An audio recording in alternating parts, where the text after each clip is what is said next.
本视频由阿米诺海运机械键盘赞助播出，键盘艺术家阿米诺。各位好，欢迎来到盖壳新闻。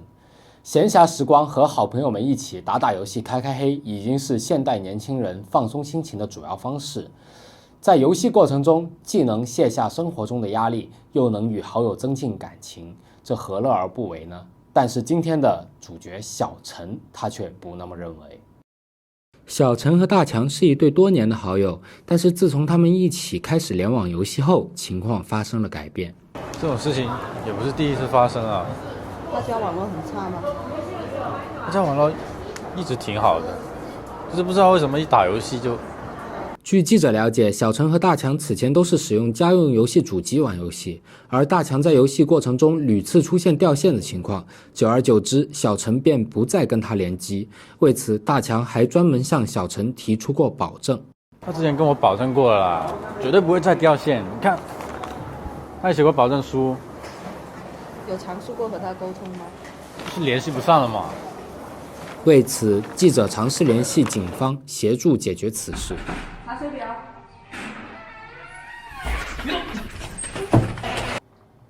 说为什么不用7联机包？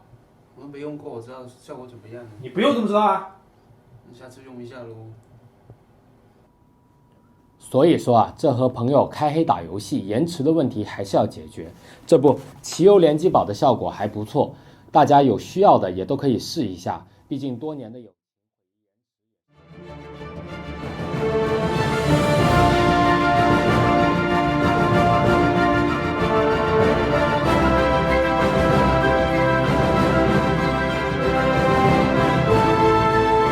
全宇宙的华人玩家，你们好，我是聂俊。疫情期间，各位出去一定要戴好口罩啊！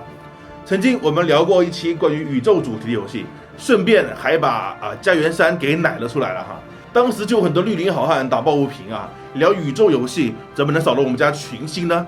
其实长期看我们视频的群星玩家，不难发现我们经常使用群星的 BGM， 因为我也是群星的歌迷，哈哈。对我来说，群星就是一个专辑专用播放器，其他功能都是附送的。我也很早就想要聊一期群星，之所以在聊宇宙那期没有提到，是因为我觉得这个游戏完全值得单独聊，也打算就在那期视频之后的第2期哈，结果就拖到了现在啊！你想嘛，要写个游戏的文案，不仅要玩游戏啊，在写的过程中还要经常打开游戏去寻找灵感和论点，但群星呢是个时间穿梭机，一旦打开游戏，我就立马失去了意识，等醒过来的时候呢就已经第2天了。要说文明系列已经够魔幻了，再玩一回合就睡觉了，结果就天亮了。但好歹你还是清醒的，一回合一回合的玩下去的。而群星直接就是不省人事了，跟蒙汗药差不多啊。这期间，我有没有被人干了什么我都不知道。很多人疫情期间呢，在家里憋出了神经病哈。要我说，那是他们没有玩群星。当然，群星并不是新游戏，所以这一期并没有购买建议，更加不是测评这个游戏的优缺点。它也有很多我们觉得很遗憾的缺点啊，这边也会提到。那本视频还是把它当成老游戏去品味它有什么独特魅力。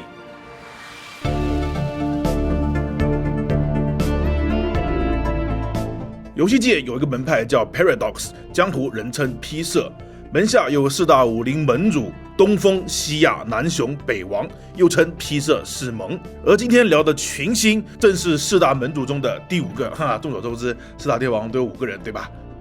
？P 社的游戏以历史主题的策略模拟为主，群星作为宇宙主题也不例外，自然是模拟银河系的往事回忆那个宇宙还是3维的令人憧憬的时代。虽然 P 社的四盟和文明系列并不太一样，但是策略模拟类的核心体验依然是4X 体系，探索、拓展、征服、开发虽然我不知道为什么不叫4-1游戏，明明4个单词都是1开头但是这4个行为确实高度概括了人类文明的发展史，从人类第一次带着好奇的仰望星空开始，就在不断重复这4个步骤。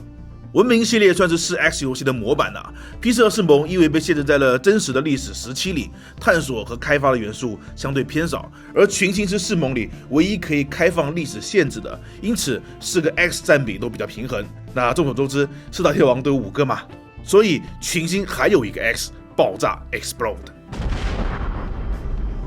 披瑟士盟之所以赫赫有名，倒不是因为玩的人特别多，更多是因为难上手啊，过于硬核。光是搞懂每一个按钮的意思都要1个学期。群星在士盟里算是最容易上手的啦，但其系统依然盘根错节。但它的核心玩法呢，其实很好理解啊，那就是选择或者创建自己代表的种族和文明啊，可以是很有代入感的人类文明，可以是机器种族的机械文明，或者植物类生命的三体文明，还是说软体动物的触手文明更适合你们呢？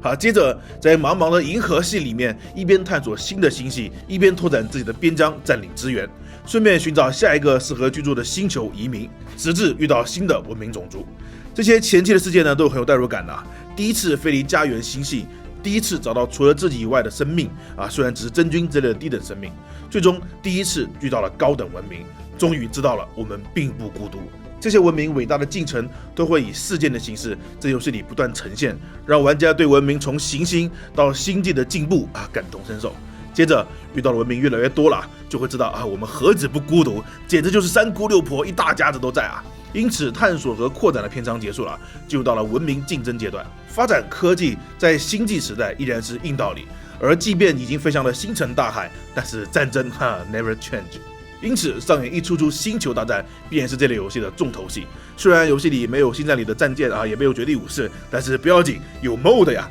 一个能打 MOD 的宇宙，还怕没有什么呢？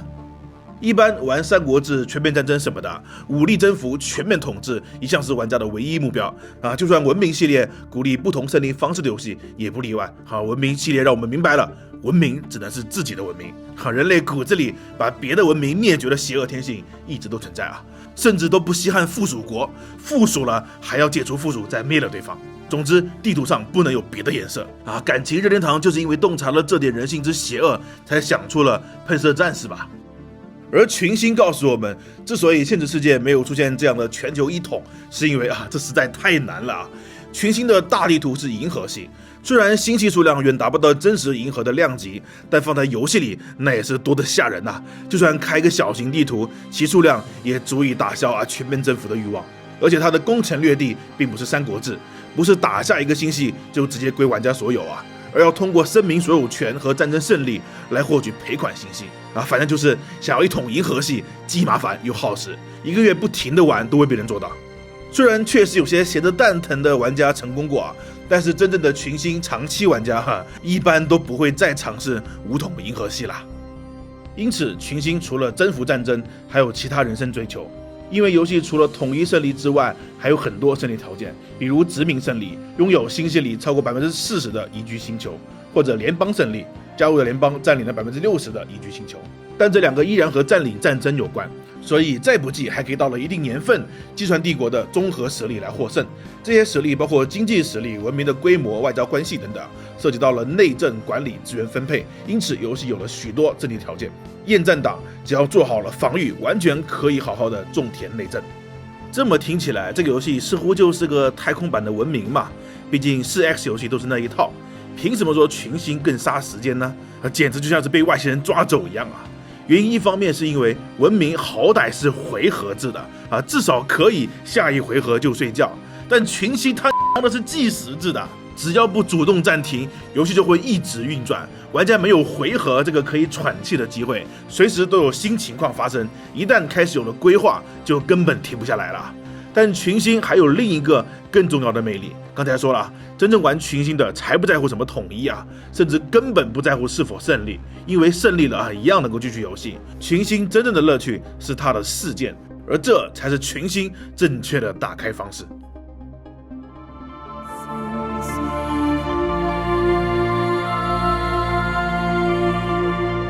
对于这个神秘莫测的宇宙，探索和扩张固然重要，但是我们更想知道宇宙中会发生什么不可思议的事情。毕竟林子大了，什么鸟都有嘛，而宇宙那么大，那鸟得多大一只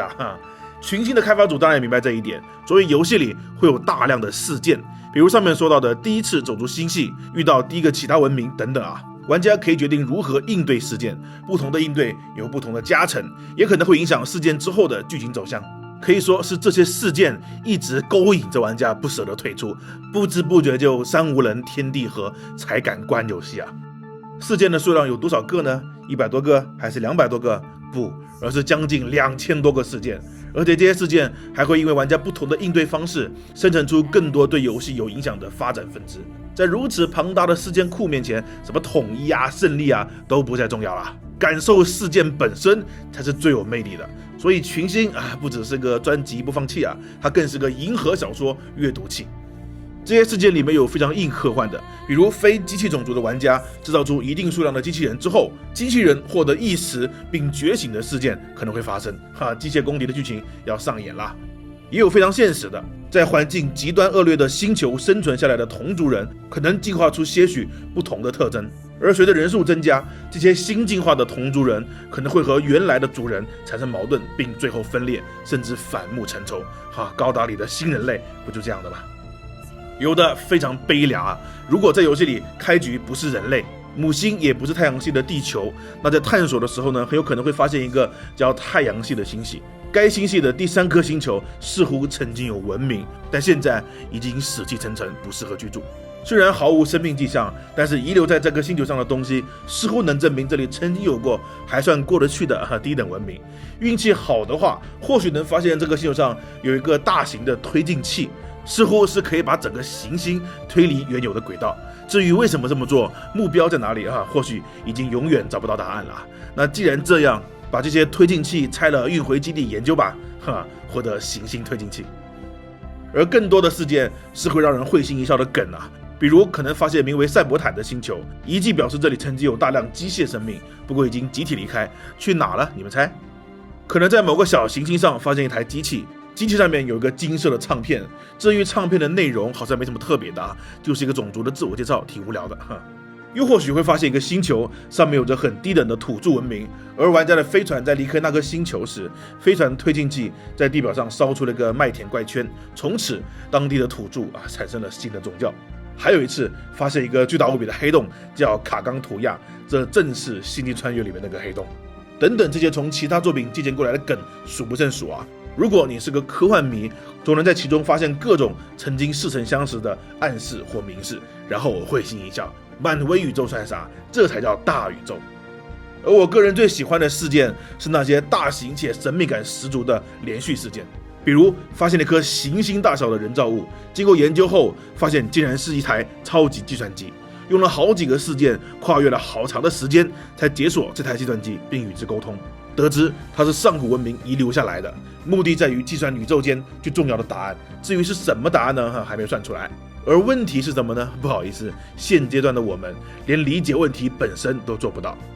银河系除了主要的文明之外，还会存在几个古老的失落帝国，他们平常不会扩展，人畜无害，但是当达到一定条件，某个古老的失落帝国会突然觉醒，展现出无人能敌的科技水平和战斗力，并以另一个失落帝国为敌，展开了名为天堂之战的事件。这两个古文明之间的战火将波及整个银河系，所有的文明都将成为两方的炮灰。在这个全银河系大战中，如何选择自己的阵营，如何明哲保身，都是玩家要面临的巨大挑战。这种银河级的全面战争让游戏有着宇宙级宏大的体验。还有些主线事件甚至揭示了这个银河乃至整个宇宙重大的秘密和真相，这里我就不剧透了。但游戏里的事件远不止这些，将近2000的事件加上不同文明的触发组合，让整个游戏如《银河英雄传》等小说一样，没有一天不峰回路转，没有一处是宁静的水面。繁多的事件才是群星最大的魅力。